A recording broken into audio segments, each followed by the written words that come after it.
સુરતમાં વધુ એક ડુપ્લિકેટ માર્કશીટનું કૌભાંડ ઝડપાયું છે। ઉત્તરાયણ પોલીસે ડુપ્લિકેટ માર્કશીટ બનાવી આપવાના રેકેટનો પર્દાફાશ કર્યો છે।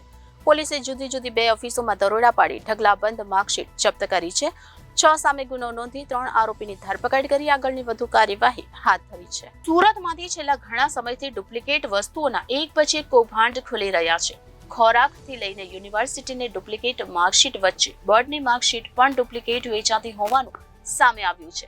આ માર્કશીટના આધારે 2 આરોપી યુકે અને કેનેડા જતા રહ્યા હોવાનું સામે આવ્યું છે। ઉત્તરાયણ પોલીસે ડુપ્લિકેટ માર્કશીટના મામલે 6 આરોપી સામે ગુનો નોંધી 3ની ધરપકડ કરી વધુ તપાસ હાથ ધરી છે। સુરતમાં વધુ એક ડુપ્લિકેટ માર્કશીટનું કૌભાંડ ઝડપાયું છે। ઉત્તરાયણ પોલીસે ડુપ્લિકેટ માર્કશીટ બનાવી આપવાના રેકેટનો પર્દાફાશ કર્યો છે। પોલીસે જુદી જુદી 2 ઓફિસોમાં દરોડા પાડી ઢગલાબંધ માર્કશીટ જપ્ત કરી છે। 6 સામે ગુનો નોંધી 3 આરોપીની ધરપકડ કરી છે।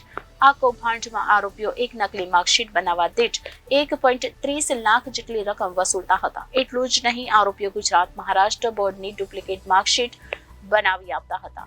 આમ સુરતમાં બોગસ ડિગ્રીનું એપી સેન્ટર સુરત શહેર છે। ઉત્તરાયણ પોલીસે એક વધુ બોગસ ડિગ્રીનું રેકેટ ઝડપી પાડ્યું। 3 ઇસમોને ઉત્તરાયણ પોલીસે ઝડપી પાડ્યા છે। પોલીસે ધ્રુવીન, વિશાલ અને સંજય નામના યુવકોની ધરપકડ કરી છે।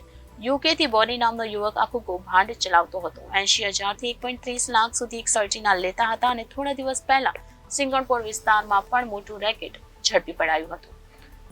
ઉત્તરાયણ પોલીસ સ્ટેશન પીઆઈ શ્રીને જાન્યુઆરી મહિનામાં એવી માહિતી મળેલી હતી કે એમના વિસ્તારમાં કોઈ ઇસમ છે એ મહારાષ્ટ્રની નકલી માર્કશીટ અને ડિગ્રી સર્ટિફિકેટ બનાવી અને એને વેચી રહ્યો છે।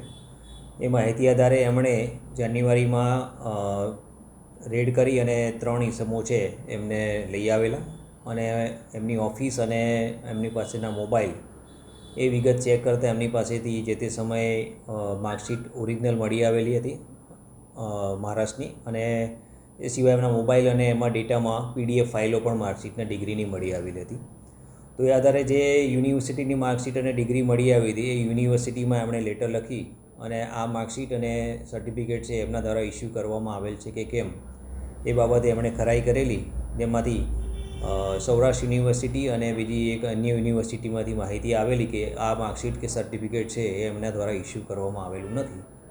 તે આધારે ગઈકાલે ઉત્તરાયણ પોલીસ સ્ટેશનમાં ગુનો રજીસ્ટર કરવામાં આવેલો છે, જેમાં ખોટી માર્કશીટ બનાવી અને કાવતરું કરવું એ બાબતની કલમનો ઉમેરો કરવામાં આવેલો છે। આ બાબતે હાલમાં 3 આરોપી છે એમને અરેસ્ટ કરવામાં આવેલા છે। આમાં એક સંજય છે, સંજય ગિલાણી કરીને છે, વિશાલ કરીને અને ધ્રુવીન કોઠિયા કરીને છે। સંજય ગિલાણી છે એ પોતે એક ટુરિસ્ટ વિઝા કન્સલ્ટન્સીનું કામગીરી કરે છે અને 2019થી એ આ કામગીરી કરે છે। અને તપાસ દરમિયાન એવું જણાઈ આવ્યું છે કે આમાં સંજય છે એ મેઇન સૂત્રધાર છે અને એ દિલ્હી અને અન્ય રાજ્યના જે પણ માણસો છે એના સંપર્કમાં છે અને એમની પાસે સંપર્ક કરી અને જે વિદ્યાર્થીને માર્કશીટ અને ડિગ્રી સર્ટિફિકેટની જરૂર હોય એ જરૂરિયાત મુજબની ડિગ્રી અને માર્કશીટ એ મંગાવે છે। આ સિવાય અન્ય 3 આરોપી છે જે વોન્ટેડ દર્શાવેલા છે, જેમાંથી 2 વિદેશમાં છે અને એક છે એ હાલમાં વોશઆઉટ છે। જે યુનિવર્સિટીમાં પત્ર લખેલ છે અને હજી માહિતી આવેલી નથી, એમાંથી માહિતી મેળવી અને આ સર્ટિફિકેટ એમના તરફથી ઇસ્યુ થયેલા છે કે કેમ એની કાર્યવાહી ચાલુમાં છે। પકડાયેલા આરોપીઓ કેવી રીતે નેટવર્ક ચલાવતા હતા અને 3 આરોપી કે જે વિદેશથી આખો નેટવર્ક ચલાવી રહ્યા છે? સંજય ગેલાણી હાલમાં જે અત્યારે પ્રાઇમરી ધ્રુવીન કરીને પકડાયો છે એ પોતે એક બીજા કન્સલ્ટન્સી ઓફિસમાં કામ કરતો હતો ને એનું કામ એ હતું કે જે આવા સ્ટુડન્ટ કે જે જરૂરિયાતવાળા હોય એ એના કોન્ટેક્ટમાં આવે એ આધારે એ નીલકંઠ કરીને જે હાલમાં વોન્ટેડ દર્શાવેલો છે અને વિદેશમાં છે એની પાસે લઈ જતા અને નીલકંઠ છે એમને જરૂરિયાત મુજબની માર્કશીટ ઇસ્યુ કરતો હતો। પાછળથી તપાસમાં એવું માહિતી મળેલી છે કે નીલકંઠ છે એ હાલમાં જે સંજય ગેલાણીને અરેસ્ટ કરવામાં આવેલો છે એની પાસેથી જ આ માર્કશીટ મેળવતો હતો। એટલે આ લોકો જે સ્ટુડન્ટને બહાર નોકરી કામે કે ભણવા માટે બહાર જવું હોય અને એમની પાસે ડિગ્રી કે સર્ટિફિકેટ ના હોય તો એમને એ જરૂરિયાત મુજબના ડિગ્રી કે સર્ટિફિકેટ મંગાવી આપતા હતા। Reporter Arvind Rathod, Janadesh news, Surat.